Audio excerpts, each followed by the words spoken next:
All right, if you're running a dental practice here in the UK, you need to listen up because a huge regulatory shift involving AI is coming your way. So today, we're going to break down exactly what you need to know to get your practice ready. So let's just cut right to the chase, shall we? The big question that's probably on your mind already. As a practice manager, are you really prepared for what the Care Quality Commission, the CQC, has coming down the pipeline? And here's the year you need to burn into your memory, 2026. Now, I know it might seem like a ways off, but that's the deadline. It's when the CQC's new Single Assessment Framework is fully in effect, and it puts AI governance front and center for every single practice.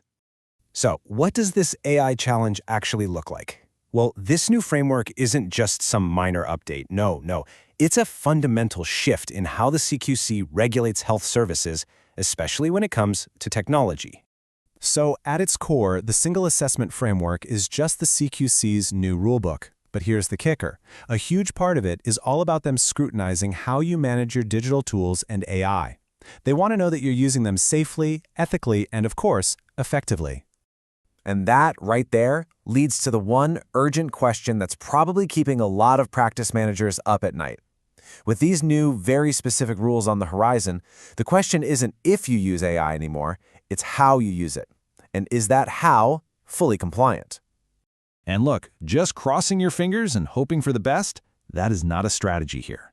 The stakes for getting this right, or getting it wrong, are incredibly high. I mean, just look at this. The difference is night and day, right? On one side, being compliant gives you peace of mind. It builds that crucial trust with your patients. But on the other side, well, non-compliance could mean severe penalties, serious damage to your reputation, and massive disruptions to your daily operations. So how do you make sure you land on the right side of that line? Well, what the CQC expects from you really boils down to 5 key areas. You can think of them as the 5 pillars of your AI compliance strategy. And wow, when you see them laid out like this, you realize just how broad the scope is. This goes way beyond just the software itself. We're talking about your policies, how you handle data, training your team, how you talk to patients, and the very technology that holds it all together. Let's dig into each of these. First up, governance. This is the foundation. Do you actually have a formal, written policy for using AI? Is there one person in your practice who is the designated lead for this? And this is a big one. If an AI helps make a decision, who is ultimately accountable? You have to have clear answers to these questions. Next, Pillar 2, data security.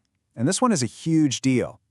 Have you done a formal risk assessment? That's a DPIA for your AI systems? Are you 100% positive that any outside vendors you work with are fully GDPR compliant? And are you taking every possible step, like anonymizing data, to protect your patient's privacy?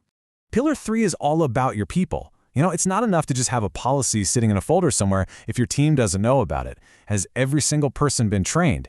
And does that training go beyond just click this button and actually cover the ethical side of things, like potential biases in AI? And do they know exactly what to do if they see something that isn't right? Then we have patient communication. Transparency here is absolutely key. Your consent forms can't be vague anymore. They need to explicitly mention the use of AI. Your patients need to know if they have the right to opt out, and you need a clear, established process for handling all their questions and concerns about this new tech.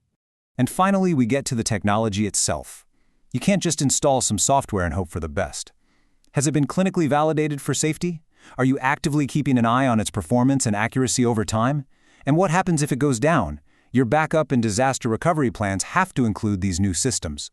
Okay, take a deep breath. I know, that is a lot to take in, and it can feel pretty overwhelming. But what if there was a much more streamlined and way more affordable way to get your practice ready for all this? I mean, just look at this comparison.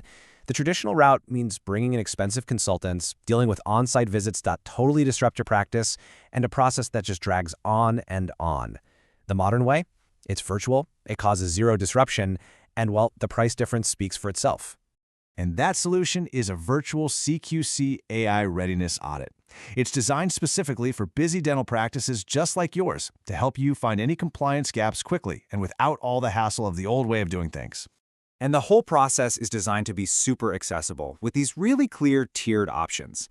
It can start with just a basic self-audit toolkit for £49, and it goes all the way up to premium support. It totally removes the guesswork on cost and gives an entry point for pretty much any practice. So let's turn all this into a concrete action plan. What are the actual, tangible benefits of getting on top of this proactively, starting right now, today? Because really, at the end of the day, this isn't just about ticking a box for the CQC. It's about getting genuine peace of mind. It's about saving time and money. And it's about protecting your practice with real expert guidance and tools you can actually use. It really all comes down to this. Guessing is simply not an option anymore. The penalties if you get this wrong can be really severe, and frankly, the damage to your reputation could be even worse. Which, leaves us with one final really important question to think about. With that 2026 deadline getting closer every day, and with simple, affordable ways to get compliant right at your fingertips, can any practice really afford to wait?